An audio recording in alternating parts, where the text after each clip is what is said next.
Marvel's What If, Season 2, Episode 8 ends with a hollow victory for Captain Carter in the year 1602. Having been time-displaced once again in the MCU multiverse, Peggy Carter was brought to a reality in which several MCU characters exist at the dawn of the 17th century rather than in the 21st. To that end, the episode's ending saw Peggy refusing to give up until the reality was saved. As seen in Marvel's What If, Season 2, events have been building towards a culminating event involving Strange Supreme, and will now seemingly involve Captain Carter as well. Following her own episode where she battled a Steve Rogers brainwashed by the Red Room, Captain Carter has a leading role once more in What If, The Avengers Assembled in 1602, inspired by the Marvel 1602 comics by Neil Gaiman. To that end, Captain Carter continues to fight for this new 1602 reality until the episode's bitter end, despite the Watcher's belief that this universe was destined to die. How Captain Carter saved the MCU's new 1602 reality. After failing to prevent the rifts from endangering this new reality, Captain Carter becomes an outlaw as decreed by the new King Thor Odinson following the demise of Queen Hela, his sister. Having been brought to this reality thanks to the magic of 1602's Scarlet Witch, Peggy refuses to give up despite the Watcher offering her a way back to her own reality in the multiverse. As such, Peggy teams up with a band of thieves led by this world's Steve Rogers as well as Tony Stark, whose eccentric genius has marked him as a madman. Using Thor's scepter and the time stone held within,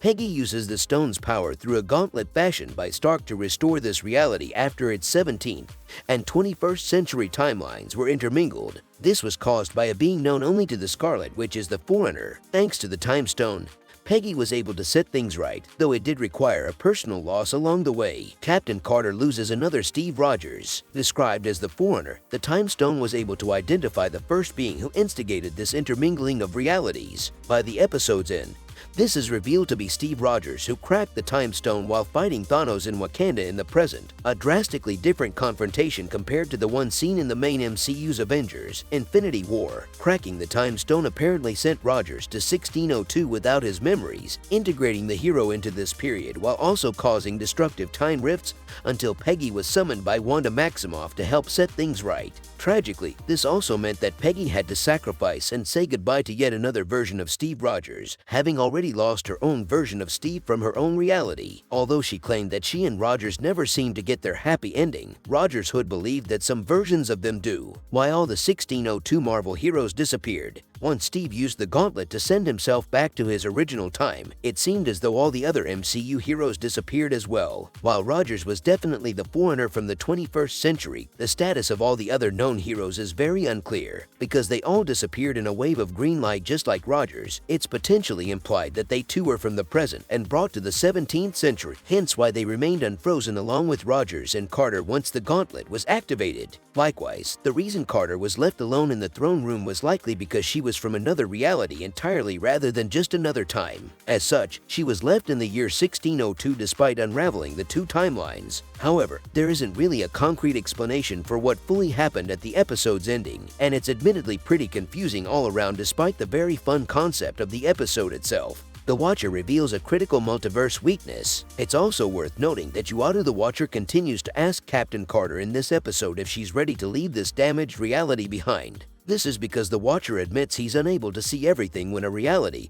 is nearing extinction, a critical weakness for the cosmic observer despite his claim to be all-seeing and all-knowing. As such, it's a very good reason why Uatu might not be as helpful as one might assume should he have a role in Avengers, Secret Wars, and the multiversal chaos that's expected with the major crossover film. Despite the Watcher's concerns and fear over the possible what-ifs of the situation, Carter refuses to give up on this 1602 reality. It's a quality Uatu finds to be quite admirably human in the face of all the unknown outcomes. To that end, it's interesting to see that even the Watcher has his limits when it comes to his cosmic observance and knowledge of the MCU multiverse. What does Strange Supreme have planned for What If? Season 2's finale, Marvel's What If, ends much like the previous episode with a final shot featuring Strange Supreme. Having recently recruited the brand new MCU hero Kahori, it seems this darker Strange variant now has his sights set on Captain Carter, his former ally with the Guardians of the Multiverse from What If, Season 1's finale. As such, perhaps Strange is looking to form a new team to face a new threat to the multiverse, though it's possible he could have darker motives that have yet to be revealed in Marvel's What If, Season 2 finale.